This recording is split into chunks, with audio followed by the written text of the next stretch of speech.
All right, let's jump right in. If you're building or maintaining software at any serious scale, you already know that your data is the absolute lifeblood of your application. So in today's explainer, we're going through a complete blueprint for safely mastering high-stakes database migrations. The goal here is to take you from that anxiety-inducing danger zone of changing live databases straight into a state of confident, predictable mastery. We're going to break down exactly how elite engineering teams evolve their data architecture without dropping a single request.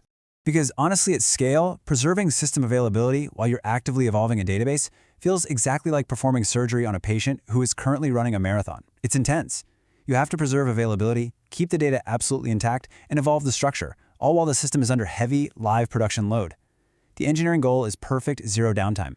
But practically, it's about minimizing your blast radius and making sure a rollback is actually a realistic option if things go sideways. So here is our roadmap for this explainer. We'll hit the zero downtime challenge, peek inside the migration pipeline, break down strategies for seamless change, weigh critical trade-offs and tools, and finally wrap up by acing the migration interview. Okay, part 1, the zero downtime challenge. Let's look at the core constraint. To really wrap our heads around this, picture a busy public library. Changing a running database is basically like rearranging that library while people are constantly coming in, borrowing, and returning books. You have to make your structural changes without ever putting up a closed for maintenance sign. And obviously, you can't lose a single book. Technically speaking, you're modifying schema, transforming data, or changing topology, all while the service is 100% live. And this brings us to the absolute crux of the issue, the mixed version compatibility window. In any modern distributed system, deployments take time, right? There's always this window where old application code and new application code are running concurrently against the exact same database. Safe migrations have to be designed specifically around this window. You must decouple your schema changes, your data movement, and your app behavior into strict phases. If you don't, well, your old code breaks when it hits the new schema, or your new code corrupts the old data. Moving right along to Section 2, inside the migration pipeline. Time for the operational blueprint. A professional migration pipeline follows 6 exact steps. First, you plan and analyze your blast radius. Then you prepare schema changes, and crucially, these are additive first. You never drop anything yet. Step 3, you backfill your data in heavily throttled batches. Fourth, you validate correctness. Fifth, only when you are absolutely sure it's safe, you switch the application reads and writes. And finally, step 6, you clean up the old structures. And internally, during all of this, you're obsessing over locking behavior and transaction sizes. Because trust me, a giant single transaction will completely lock up your database and ruin your day. All right, Section 3, strategies for seamless change. Let's open up the execution playbook. You've basically got two opposite ends of the spectrum here. On one side, the big bang approach. You take the system offline, run the migration, deploy, and bring it all back online. Simple, sure, but for modern services, it's completely unacceptable because of the downtime and the massive risk. On the other side, we have the absolute gold standard, expand contract, also known as parallel change. This is zero downtime, fully reversible, and tightly controls that blast radius. I like to think of expand contract like a multi-day covert operation. Phase 1 is the infiltration. You expand. You add new schema elements and deploy code that dual writes to both the old and new structures, but you still only read from the old. Phase 2 is the heist. You migrate. You slowly backfill historical records into the new schema. And once stable, you flip your code to read from it.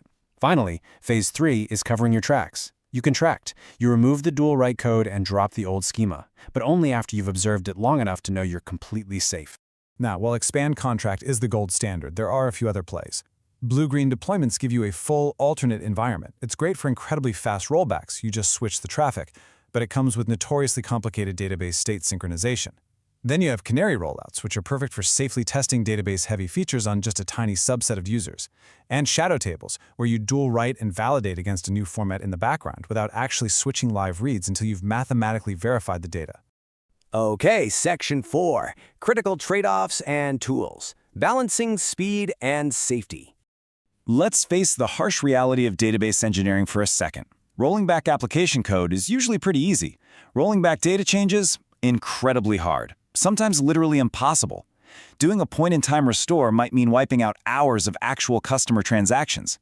This is exactly why phased approaches are non-negotiable at scale. Yes, they are slower, and yes, they require more complex dual-write overhead. You're trading raw development speed for operational safety, and honestly, you kind of have to. And to manage those trade-offs, you need the right tools. You need versioned migration scripts that are treated exactly like code and tested in CI. You need throttled backfill workers that automatically pause at production load spikes. You absolutely need feature flags to flip read behavior instantly without a code deploy. And you must rely on chunked, idempotent jobs, meaning they can be safely paused and resumed instead of massive, monolithic backfills that lock up your tables. Finally, Section 5, Acing the Migration Interview. Let's test those mental models we just built. Okay, classic senior-level interview question right here. How do you rename a database column with zero downtime? It sounds like a trick, right? Because a junior engineer is just going to say, oh, use the alter table rename command. But we know that instantly breaks the mixed version compatibility window. The correct answer proves you actually understand the expand contract pattern, because renaming a column is just a miniature version of it. You add the new column, you dual write to both, you carefully backfill the old data over. Then you switch your application reads. Next, you stop dual writing. And finally, you safely drop the old column. It is a multi-step, multi-deployment process. No shortcuts. Next up, basically every DBA's nightmare. What do you actually do about long-running alter statements on multi-terabyte tables during peak business hours? The crisp answer? You completely bypass native blocking locks. You talk about online schema change tools that use chunked copy and swap methods. Basically, they create a shadow copy of the table, apply the changes, use triggers to keep things synced, and then atomically swap them. Also, definitely mention concurrent index builds, which let the database create an index in the background without taking an exclusive lock that blocks your users from writing. Question 3. Before you actually flip that read switch from old to new, how do you validate that your data backfill was correct? You tell them it's all about layers of verification. You don't just rely on one metric. You start with the basics, like row counts and referential integrity. Then you go deeper, cryptographic checksums to verify parity, statistical sampling to manually spot check, and finally, running deep business-level validations to ensure the app logic actually behaves the way you expect with the newly shaped data. And finally, the ultimate cold sweat nightmare scenario. How do you roll back a failed migration that is already mutated production data? You gotta deliver the hard truth here. A true data rollback is incredibly difficult, often destructive. The real answer is running compensating migrations, writing a brand new script to reverse the logical changes of the previous one. A point-in-time restore? That's an absolute disaster scenario. The real flex in an interview is emphasizing prevention over reversal.